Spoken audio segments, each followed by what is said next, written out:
When you start playing a new game, it can take a while to get used to new controls, new game mechanics, but when that new game is a decorating game, there is so much to learn. I know a lot of you will be used to decorating in Animal Crossing for the longest of times, and Disney Dreamlight Valley is very different to that, so it may feel a bit daunting. But hopefully today's video will help you out, as I've got a few different ways, tips and tricks that I've picked up on that have made things a little bit easier for me when trying to get used to these new controls, new ways of decorating. So I'm going to run through these things, but if you have any tips and tricks, please share them in the comments below, and don't forget to like the video while you're there. But let's get started. So for number one, we're going to talk about one of my favourite things, and that is flowers. I found to begin with that decorating with flowers, I was a little bit put off because of how they're stored. They're not in the furniture mode, they're actually in your inventory. But once I learned this little trick, I definitely go to town now. Flowers everywhere.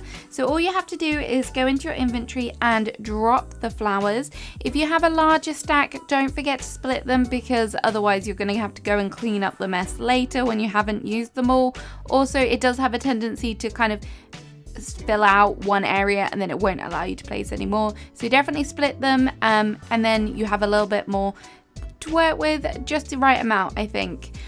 So previously I was kind of dragging individual flowers from different biomes, which doesn't really work and takes forever. So once you have your flowers dropped, you can actually go into furniture mode, and then you can just move them locally from the particular biome that you're in. And I feel that this works a lot better than having to drag things from different biomes. Trust me, getting one flower from the Forgotten Lands to Dazzle Beach takes a long time. So this way works a lot better. And you can also just kind of maneuver things, just change them around really nicely. If you're not doing this way, I definitely recommend that you are, because it is a little bit of a game changer. It definitely makes life easier for sure. Next up, we're going to talk about something that I am 100% guilty of, and if you want to make your life easier for yourself, then I would recommend that you don't do it. And that thing is placing down trees early on in a build. It might be a bit different if you're trying to create a backdrop, so they won't interfere with your camera, but some of these trees can be quite bulky, and if you're especially using the shorter ones, they will definitely block your vision a little bit, which therefore makes it harder to decorate. Also, just a little bit of a word of warning, I have found that whilst decorating close to a different biome, sometimes the camera can flip a bit, which can be even worse if there's a tree in the way. So I would 100% just recommend leaving little spots for your trees so you know where to put them later and where you think that they might work. For number three, I'm going to recommend that you make sure that you tidy up the biome first before you start decorating in it. Stuff can respawn quickly, and then when you come to try and move a tree or place an item, place a building, then you can discover something has respawned and you actually can't place it down. You can move some items, but other items you can't. So it's just less of a hassle to just go around, pick everything up, and then you'll have a nice clean canvas to work with.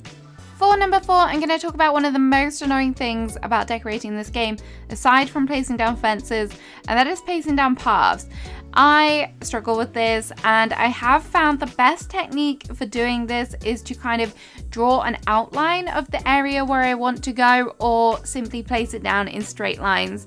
The outline way works really nicely, especially if you're doing large areas and wanting to fill them in, because then you can kind of do it in like a spiral pattern and just keep going, so that you're not going over the places that you've already put down path, because this will then delete that and then it just throws you all off whack. So I think that way does work really nicely.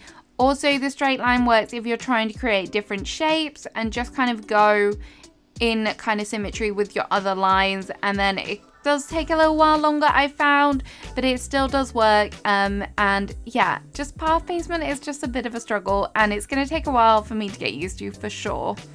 Our next tip is courtesy of Q Crossing over on YouTube. She's a wonderful YouTuber and so lovely. She's recently started doing Dreamlight Valley content as well, so go and check her out if you're looking for some more. But her tip is try to memorize 1 square items.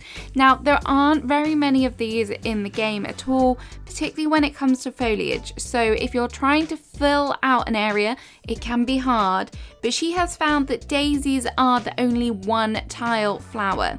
So just be careful with this, because if you do decorate with them in your particular biome, she's found that they won't spawn. So just bear that in mind. You don't want to run out of these, because they will be great filler items. The other foliage items all tend to be 4 tiles wide. You will see this when you place it down. You'll see the little grid surrounding the item, but there is definitely other furniture items that you can use to place down if you want to add filler to areas. Just have a play around and see what works for you for when filling out those areas. For number 6, we're going to talk about trees again. Trees are the perfect item, and if you haven't noticed, there is a number of different variations for some of the trees in the game, and I love this. It makes it so much easier to be able to find a tree that you really want for that spot. Some of them have different heights, different widths, etc.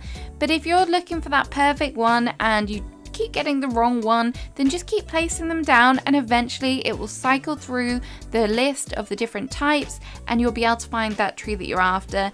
I've found this so useful, and it's such a quick way to find a tree that you're after.